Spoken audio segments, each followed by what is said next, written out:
بسم اللہ الرحمن الرحیم۔ اپنی جان کی حفاظت کرنے کے لیے، اس کو بچانے کے لیے ذکر اذکار کیجئے، صبح اور شام کے اذکار۔ اس میں شروع میں تین مرتبہ تینوں قل ہیں، آیت الکرسی ہے، پھر صبح کی دعا الگ ہے، شام کی دعا۔ اس میں ایک دعا بسم اللہ الذی لا یضر مع اسمہ شیء فی الارض ولا فی السماء وهو السمیع العلیم، اس کو صبح پڑھ لیجئے، شام کو پڑھ لیجئے۔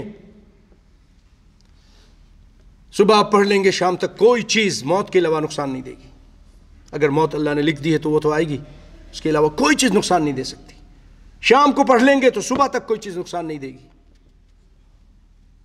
گھر سے نکلیں تو ایک دعا پڑھیں، بسم اللہ توکلت علی اللہ ولا حول ولا قوة الا باللہ۔ جب آپ یہ دعا پڑھ کے نکلتے ہیں، گھر سے نکلتے ہیں، یہ دعا پڑھتے ہیں بسم اللہ توکلت علی اللہ ولا حول ولا قوة الا باللہ، تو فرشتہ کہتا ہے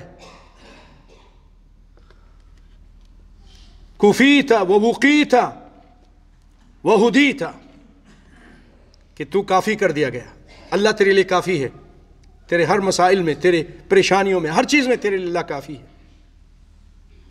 اور تجھے بچایا جائے گا، پریشانیوں مشکلوں ہر چیز سے بچایا جائے گا، تو بچا لیا گیا۔ وہ وقیت وہ ہدیت، اور تجھے ہدایت دی گئی، اچھے کاموں کی ہدایت دی گئی۔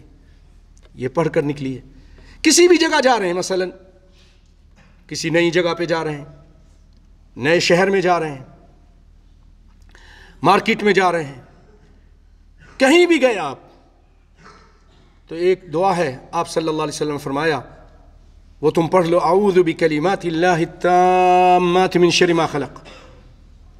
یہ دعا پڑھ لیجئے، جب تک آپ وہاں سے چلے نہیں جائیں گے کوئی چیز آپ کو وہاں پر نقصان نہیں پہنچائے گی، کوئی چیز نقصان نہیں پہنچا سکتی۔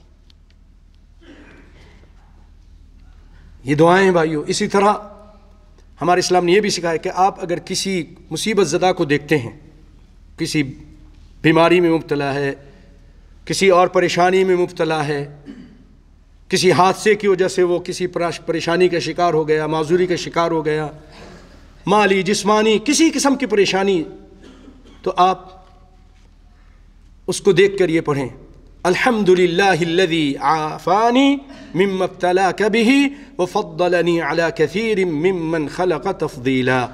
آپ صلی اللہ علیہ وسلم فرماتے کہ پھر وہ اس بیماری میں مبتلا نہیں ہوگا۔ تو اس وقت یہ جو بیماری میں مبتلا ہیں، خوف ہے، ہراس ہے، اللہ اس کے رسول کی نافرمانی کرنے کی وجہ سے، ظلم و ستم کرنے کی وجہ سے، شرک اور بدعات کرنے کی وجہ سے، تو آپ یہ دعا پڑھیے، ابھی میرے ساتھ پڑھ لیجئے، الحمدللہ الذی عافانی مما ابتلاک بہ وفضلنی علی کثیر ممن خلق تفضیلا۔ اور اسی طرح ایک اور دعا آپ صلی اللہ علیہ وسلم نے بتائی ہے، آپ اس کو نیٹ پہ دیکھ سکتے ہیں، چھوٹی چھوٹی کتابوں میں لکھی ہے۔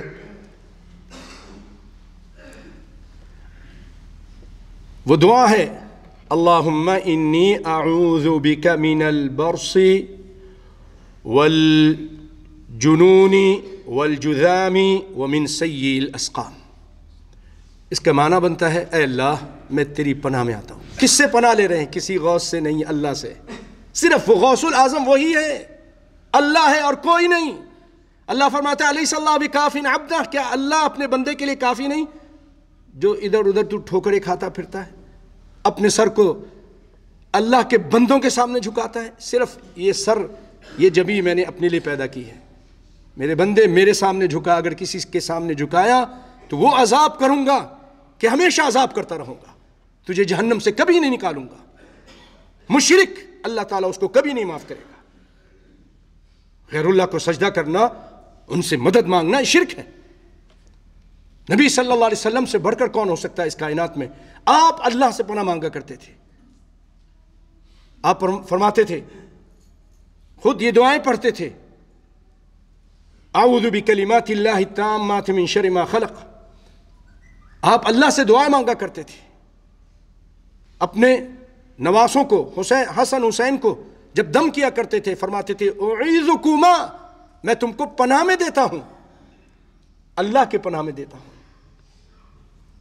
تو بھائیو اللہ سے صرف مدد مانگیے، حالات کیسے بھی ہوں. فجر کی نماز جو جماعت کے ساتھ پڑھ لیتا ہے وہ اللہ کے ذمے میں آ جاتا ہے، اللہ کی حفاظت میں آ جاتا ہے. پڑھیے تو صحیح.